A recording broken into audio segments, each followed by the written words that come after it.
అందరికీ నమస్కారం. Think globally, work locally నేను ఫాలో అయ్యేది. అంటే ప్రపంచమంతా కూడా చూడు, బట్ దానికి సంబంధించి నువ్వు ఏదైనా అప్లై చేయాలి అంటే లోకల్గా థింక్ గ్లోబల్లీ, విశ్వవ్యాప్తంగా ఆలోచించు. వర్క్ లోకల్లీ, నువ్వు ఉన్న చోట పని అయ్యేటట్టు చూడు. చంద్రబాబు గారు సేమ్ ఇలాగే. ఎలా? భవిష్యత్తును ముందుగానే చూస్తారు. భవిష్యత్తును ముందుగానే చూస్తారు. ఆయన ఉన్నటువంటి వర్తమానంలో దానికి సంబంధించి రూట్స్ వేసేస్తారు, అంటే ఫౌండేషన్ వేసేస్తారు, విత్తనాలు నాటుతారు. ఎందుకు ఇప్పుడు ఇదంతా చెప్తున్నాను? ఈరోజు ఆయన 5 పిల్లర్స్ అంటూ భారతదేశంలో ఏ రాష్ట్రం కూడా వేయని విధంగా ఒక గొప్ప అడుగు వేశారు. మాతృత్వం, శక్తి, క్షేమం, నైపుణ్యం అండ్ సంజీవని అన్నట్టు. ఏంటి 5?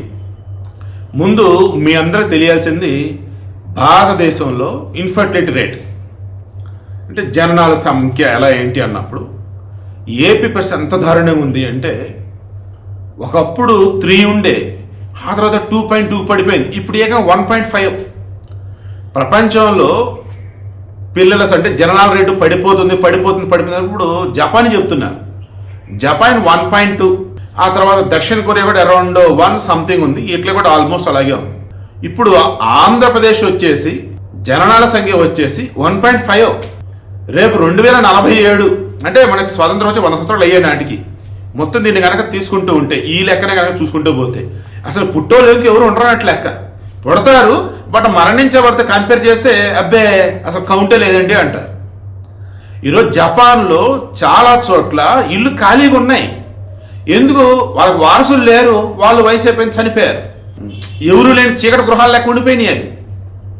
అది రావద్దు. ఆంధ్రప్రదేశ్ అన్నది స్వర్ణాంధ్రగా ఉండాలి. ఆంధ్రప్రదేశ్లో వచ్చేసి జనాల సంఖ్య పెరగాలి. ఆంధ్రప్రదేశ్లో వచ్చి యువకుల సంఖ్య పెరగాలి. ఆంధ్రప్రదేశ్లో వచ్చి అంత ఆరోగ్యంగా ఉండాలి. Wealthy, healthy, happy Andhra. ఆరోగ్యంగా ఉండాలి, చక్కగా సుఖ సంపదలతో ఉండాలి, సంతోషంగా ఉండాలి. Healthy, wealthy, happy Andhra. ఎవరు ఆలోచిస్తారండి ఇలాగా? ఒక చంద్రబాబు ఆలోచిస్తాడు. ఎందుకు? ఇప్పటి నుంచే ఆంధ్రప్రదేశ్లో జననాల సంఖ్య పెంచమని చెప్పారు. పెంచమని అంటే సరిపోదు కదా, దానికి ప్రభుత్వం సాయం అందిస్తా అన్నారు. 2వ బిడ్డ పుట్టినప్పుడే 20,000 రూపాయలు సాయం అందిస్తారు. ఆ తర్వాత ఆ బిడ్డగా 18 సంవత్సరాలు వచ్చేంత వరకు ఫ్రీ ఎడ్యుకేషన్ గవర్నమెంటే. మీన్వైల్ అమ్మలకు సంబంధించి వాళ్ళు ప్రెగ్నెంట్గా ఉన్నప్పటి నుంచి పనిచేసే ప్లేస్లో వాళ్ళకి రెస్ట్ రూమ్స్ అన్నట్టు, అండ్ బిడ్డలు పుట్టిన తర్వాత బిడ్డలు కలుసుకునేకన్నప్పుడు సెలవులు అన్నట్టు, పేరెంట్స్ పిల్లస్ బాండింగ్ ఉండాలన్నప్పుడు దానికి తగ్గట్టుగా అకేషన్స్ ప్లాన్ చేయటం, ఇలా చెప్పుకుంటూ పోతే మీరు బిడ్డలనే కనండి, మిమ్మల్ని మీ బిడ్డలని మేము చూసుకుంటామని చెప్పేసి గవర్నమెంట్ చెప్తుంది. ఈరోజు కొంతమందికి బిడ్డలు పడుతుల్లా, ఇన్వర్టివ్ ఫర్టిలైజేషన్ అంటారు, IVF అంటారు, కృత్రిమ గర్భధారణ టైప్ అనుకోవచ్చు. దీనికి గాను బయట వచ్చే సెంటర్లు కుప్పలు పుట్టుకొస్తున్నాయి. కాస్ట్ ఎక్కువ, ఎక్స్పెన్సివ్. ప్రభుత్వమే IVF సెంటర్లు పెట్టబోతాం అంటే పిల్లల కనటానికి భార్యాభర్తలు ద బెస్ట్లో ఎఫర్ట్స్ పెట్టారు. అయితే సంతోషం. ఒకవేళ అవనప్పుడు IVF ఫార్మాట్లో బిడ్డలు పుట్టే విధంగా ప్రభుత్వమే సాయం అందిస్తుంది. ఇక పుట్టిన తర్వాత పిల్లల బాగోగులకు సంబంధించి ఎక్కడా ఏ లోటు లేకుండా ప్రభుత్వమే చూసుకునే విధంగా మొత్తం ప్లానింగ్ రెడీ చేస్తున్నారు. ఈవెన్ మన దగ్గర చూస్తున్నప్పుడు భారతదేశ వ్యాప్తంగా అన్నప్పుడు జనాభా అంటే వయసు పరంగా మీడియన్ అన్నప్పుడు అరౌండ్ 27-28 ఉండే ఇండియాలో. మన దగ్గర 32 ఉందన్నమాట. అంటే ఏంటి? మన దగ్గర వచ్చేసి వయసు మీద పడ్డ వాళ్ళు పెరుగుతున్నారు. ఈవెన్ వృద్ధుల సంఖ్య కూడా 60 దాటిన వాళ్ళు 10% ఉన్నారు మన దగ్గర. రాను రోజులు అది ఇంకా పెరిగిద్ది. అప్పుడు ఏం చేయాలి? వృద్ధుల సంఖ్య పెరుగుతుంది, మరి వారికి పిల్లలు ఉంటే సరే, పిల్లలు లేకపోతే వాళ్ళు కాపాడేది ఎవరు? సో వృద్ధాశ్రయాలు అన్నట్టు అనుకోవచ్చు, లేదన్నప్పుడు కేర్ టేకర్ అనుకోవచ్చు, లేదన్నప్పుడు కేరింగ్ సెంటర్స్ అన్నట్టు అనుకోవచ్చు. మళ్ళీ వారికి సంబంధించి మరి హెల్త్ పరంగా కావాలి కదా, అందుకు సంజీవని అంటే డిజిటల్ హెల్త్. ఇప్పుడు ఒక మనిషికి సంబంధించి, ఆరోగ్యానికి సంబంధించి అసలు వాళ్ళ పేరేంటి, వాళ్ళ బ్లడ్ గ్రూప్ ఏంటి, వాళ్ళకు ఉన్న ప్రాబ్లమ్స్ ఏంటి, ప్రాబ్లమ్స్ ఏమి కనుక లేనట్టయితే ఏంటి, వాట్ ఈస్ వాట్, వాళ్ళకు నెంబర్ ఇస్తారు. ఆ కోడ్ నెంబర్ కొడితే చాలు మొత్తం డీటెయిల్స్ వచ్చాయి. కుప్పంలో పైలట్ ప్రాజెక్ట్ గ్రాండ్ సక్సెస్ అయింది. అది 3,00,000 జనాభా మొత్తం సక్సెస్. ఈ 2020వ సంవత్సరం వెళ్ళే నాటికి ఏపీలో ఉన్న 5,5.5 కోట్ల సంఖ్య మొత్తం డేటా అంతా కూడా డిజిటల్ గా ఉండింది.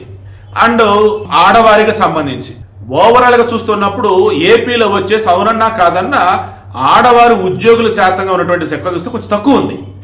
సో పనిచేసే ఆడవారు అంటే ఎంప్లాయీస్ అన్నట్టుగా వాళ్ళకి ఎంప్లాయ్మెంట్ జనరేట్ చేసి పనిచేసే ఆడవారి సంఖ్యను పెంచాలి. లేదు స్వయం సహాయక సంఘాలు, లేదు సొంతంగా వాళ్ళే వచ్చేసి ఏదైనా వ్యాపారం పెట్టుకుంటా ఉన్నప్పుడు ప్రభుత్వం సైడ్ ఇచ్చే సబ్సిడీలు, లోన్లు ఇవ్వటం లైక్ అలా వాళ్ళ కాలంలో నిలబడేలాగా కుటుంబాన్ని పోషించేందుకు 10 మందికి ఉపాధి కల్పించే విధంగా వారిని ఎంప్లాయ్గా కాదు ఎంప్లాయర్గా, ఎంటర్ప్రెన్యూర్గా వీళ్ళే మారుస్తారు గవర్నమెంట్. సో వాళ్ళని శక్తివంతంగా తయారు చేస్తారు. నైపుణ్యం అన్నప్పుడు శిక్షణా కేంద్రాల ద్వారా వారికి స్కిల్స్ నేర్పిస్తారు.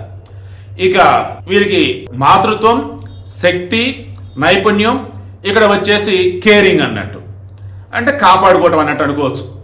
దీనికి సంబంధించి వెల్నెస్ సెంటర్స్, అదే కేరింగ్ సెంటర్స్, వీరికి వృద్ధులకు సంబంధించేసి ఎవరైతే ఇక్కడ వాళ్ళకి తోడుగా ఉండాల్సి ఉంటుందో వాళ్ళకి మన స్కిల్స్ నేర్పించి వారు కూడా రిక్రూట్ చేస్తారు. ప్రతిదీ సిస్టమేటిక్, ఏది ఫ్రీగా కాదు. ఇక్కడ ఉపాధి కల్పిస్తారు, స్కిల్స్ నేర్పిస్తారు, ఎంప్లాయ్మెంట్ జనరేట్ చేపిస్తారు. సో అంతా కూడా అసలు మీరు ఊహించరు. 2047 నాటికి, అంటే భారతదేశం స్వతంత్రం వచ్చి 100 సంవత్సరాలు అయ్యే నాటికి మీరు లెక్కలు తీయండి, ప్రపంచంలో ఏ స్టేట్ ఫాస్ట్గా డెవలప్ అయింది, ఏ స్టేట్లో ఎక్స్ట్రాడినరీ వేలో ఉన్నటువంటి స్కిల్స్ యూజ్ చేసి బెస్ట్ వేలో ఉన్నారంటే ఏపీ కనపడింది.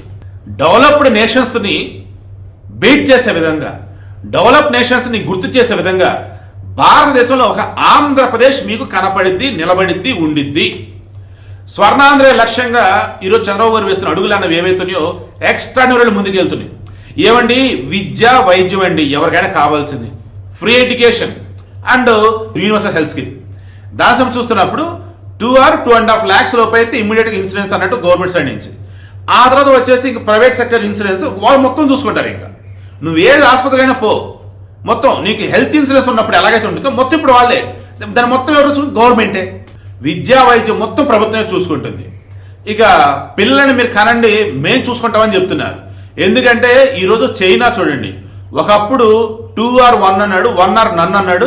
ఈరోజు ఓరు బాబు దండం పెడతా, ఎంతమందిని కంటారు అంతమందిని కనండ్రా, మీకు సెలవులు ఇస్తామంటున్నాడు. ఈవెన్ నవ్వచ్చు, పనిచేసే ప్రాంతాలలో కూడా శృంగార పరంగా వారి కన్నింటి ఉన్న విధంగా కూడా కొన్ని పెడుతున్నాడు. వాడైతే అనకూడదు కానీ ఇలా చెప్పుకుంటూ పోతే మేము ఎంజాయ్ చేస్తానికి బయటకు వెళ్తున్నామంటే ఓకే సెలవు పెట్టు, డబ్బులు ఇస్తాం మేమే గవర్నమెంట్. అలా ఉంది ఇప్పుడు అక్కడ. అలా మన దగ్గర వర్కౌట్ కాదులే కానీ ముందు నుంచి అడుగుస్తున్నారు ఇక్కడ చంద్రబాబు గారు. సో కొంతమంది ఓవర్ యాక్షన్ చేస్తున్నారు. ఏమని, ఆయనకేమో ఒక్క కొడుకు, ఆ కొడుకేమో ఒక్క కొడుకు, జనాల మాత్రం కుప్పలు కనాలంట. ఇప్పుడు ఒకటే అర్థం చేసుకోవాలి మీరు, ఎవరు ఏమి చేస్తున్నారు, ఎవరు ఏమి చేయాలన్న క్లారిటీ ఉన్నప్పుడు దానికి తగ్గట్టుగా ఎంత డబ్బున్నా కానీ ఆ తర్వాత ప్రాపర్ వేలో మనం హ్యాండిల్ చేయలేమన్నప్పుడు పిల్లలు అన్న వాళ్ళు ఇది ఒకరు చాలు, ఇద్దరు చాలు. మరి సామాన్యులు ఎలాగంటే 3-4 అంటారు. వారికి సంబంధించి చూస్తున్నప్పుడు గవర్నమెంట్ సపోర్ట్ ఉంటుంది, ఉమ్మడి కుటుంబాలు ఉంటాయి, అండ్ ఊళ్ళో చక్కగా పని చేసుకుంటూ ఉంటారు, ఉద్యోగాలు అక్కడక్కడ చేసుకుంటూ ఉంటారు, ఊళ్ళో వ్యవసాయం, ఇలా చెప్పుకుంటూ వెళ్తే అసలు ఒకప్పుడు ఉమ్మడి కుటుంబాలు ఉన్నప్పుడు ఎంత సంతోషంగా అయితే ఉన్నారు, ఒకప్పుడు ఇంటిలో 10 పిల్లలు ఉంటే ఎంత సంతోషిస్తున్నారు. ఇక ముందు అలా ఉండే అవకాశం ఉండిద్దని అంటున్నారు. సో ప్రభుత్వం చూస్తూ ఊరుకోదు కదా, ద బెస్ట్ వేలో ప్రభుత్వం సపోర్ట్ కూడా ఉంటుంది.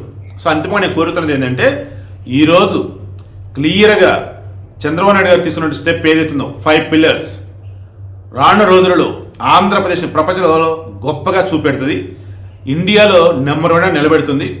మరలా చెప్తున్నా, ఒకప్పుడు నేను చదువుకునే రోజులలో చంద్రబాబు సీఎంగా ఉన్నప్పుడు ఆయన వేస్తున్న అడుగులు చూసి ఈయన కదా ముఖ్యమంత్రి అంటే అనుకున్నా.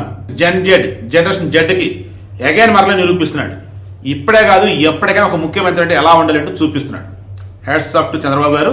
ఎందుకంటే థింక్ గ్లోబల్లీ, వర్క్ లోకల్లీ నాదైతే భవిష్యత్తుని ఆలోచించి ముందుగానే ఈరోజు వర్తమానంలో దాని నుంచి పనులు మొదలెడతాడు. రాను రోజుల్లో అందరికన్నా ముందు బ్రహ్మాండంగా మనం ఉంటాం అన్నమాట. ఆల్రెడీ హైదరాబాద్లో ప్రూవ్ చేశాడు, ఇప్పుడు ఏపీలో ప్రూవ్ చేయబోతూ ఉన్నాడు.